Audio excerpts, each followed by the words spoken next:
This is an hourglass, but unlike any other, every grain of sand falling here equals the death of countless human lives. In the next 24 hours, around 24,000 people will die across the world. But why? The cause might surprise you.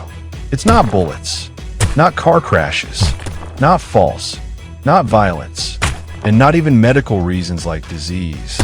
It's hunger.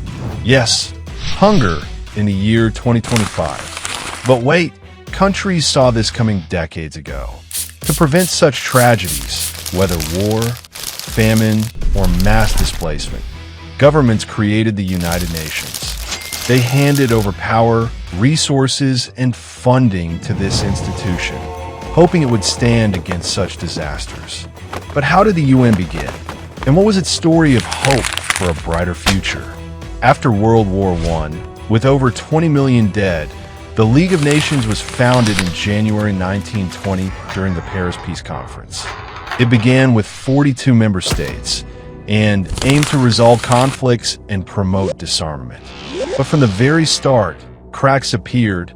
The US. Ironically, the original proponent never joined.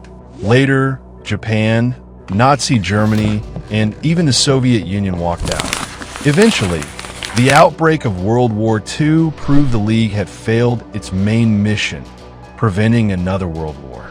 Its limited power and inefficiency led nations to abandon it. By 1943, at the Tehran Conference, the Allies agreed to form a new organization, stronger, more capable. In April 1946, the League held its final meeting and was dissolved. A year earlier, in April 1945, 50 countries gathered in San Francisco to draft the UN Charter. By October 24, 1945, the United Nations was born with 51 members. The UN describes itself as the only place on Earth where all nations can meet, discuss shared problems, and find solutions for the benefit of humanity. But in reality, not all nations are equal inside the UN. 5 permanent members of the Security Council, the US, China, Russia, the UK, and France, hold special privileges. Chief among them, the veto power. This allows any one of them to block a resolution, even if every other country agrees.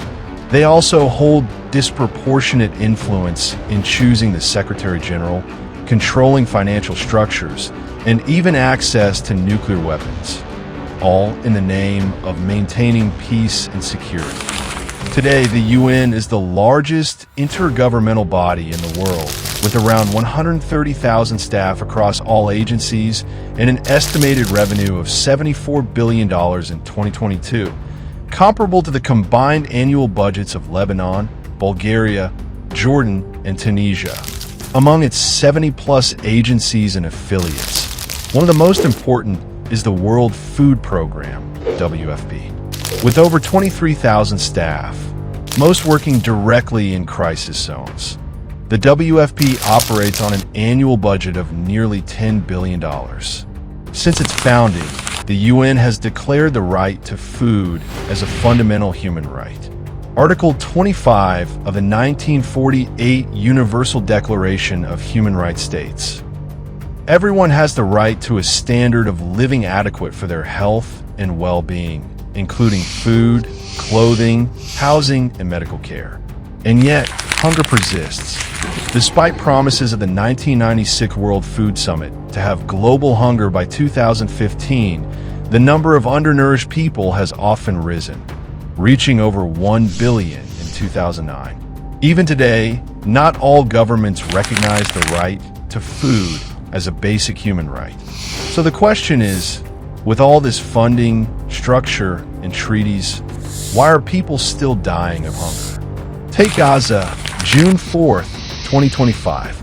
The Security Council attempted to pass a resolution calling for an immediate, unconditional, and permanent ceasefire in Gaza, immediate removal of restrictions on humanitarian aid, recognition of the catastrophic humanitarian crisis. 14 members voted in favor. but the U.S. vetoed it. It was the fifth U.S. veto protecting Israel in ceasefire resolutions. Meanwhile, over 2 million people in Gaza, half of them children, face acute hunger. UN reports say 1 in 3 people go days without food, and 90% live under severe food insecurity. All while 6,000 trucks of food and water sit at the border, blocked from entering. This is just one of hundreds of examples where the UN has failed to prevent disaster. Many scholars and policymakers argue the UN structure itself is flawed, placing too much power in the hands of 5 countries that often have their own interests in the conflicts they're meant to resolve. Instead of the hero the world hoped for, the UN has often been reduced to issuing statements of concern. As former U.S. Ambassador Daniel Patrick Moynihan once admitted, the U.S. State Department wanted the UN to be utterly ineffective in everything it did. This task was given to me, and I carried it out with considerable success. So we must ask, is the UN truly enough to end these crises? Or do we, too, have a role to play?